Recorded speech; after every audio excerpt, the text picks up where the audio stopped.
ამბობენ, მესხეთის მთებს ბევრი საიდუმლო ახსოვსო. ოდესღაც აქ 7 ძმა 10 ბაგი ცხოვრობდა.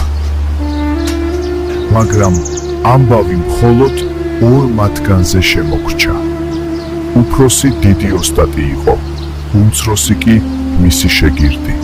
მათ წილად ხვდათ უდიდესი საქმე, საფარის მონასტრის აგება. ძმაო, ამ ადგილას მონასტერი უნდა ავაშენოთ. ჩვენი ერთგული ხარი დაგვეხმარება. ჩვენი ხარი? ინდუშა? რა თქმა უნდა.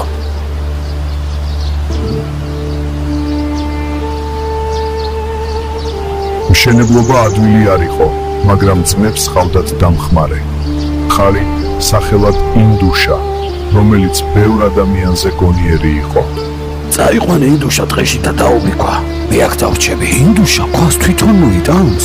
რა თქმა უნდა ძმაო, ინდუშა ჭკვიანი ხარია.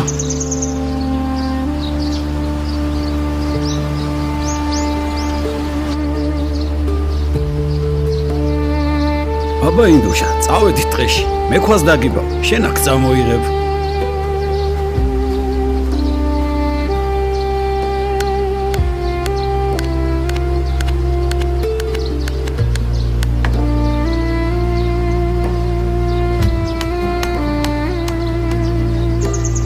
აბა ჩემო ინდუშა, შენ იცი ეს ქვა ადგილზე უნდა მეიტანო.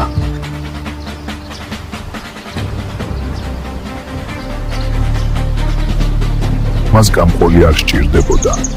უმცროსი ძმა ტყეში ქვას დაუდებდა, ინდუშას კი ტვირთი მონასტრამდე მარტო მიჰქონდა. ოჩახ ინდუშა, ჩვენ შევძლებთ ამას.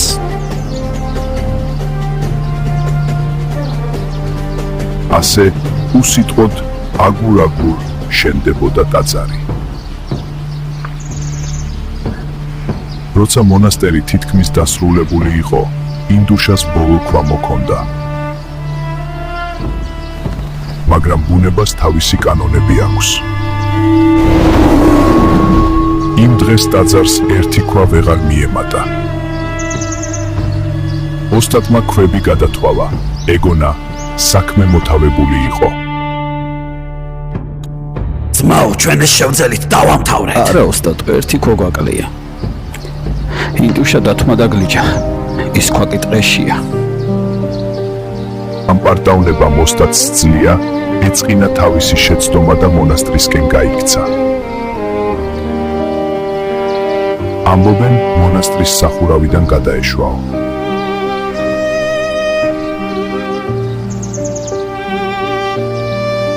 დღეს საფარაში ასულ სტუმარს კარის ზემოთ უცნაური რელიეფი დახვდება.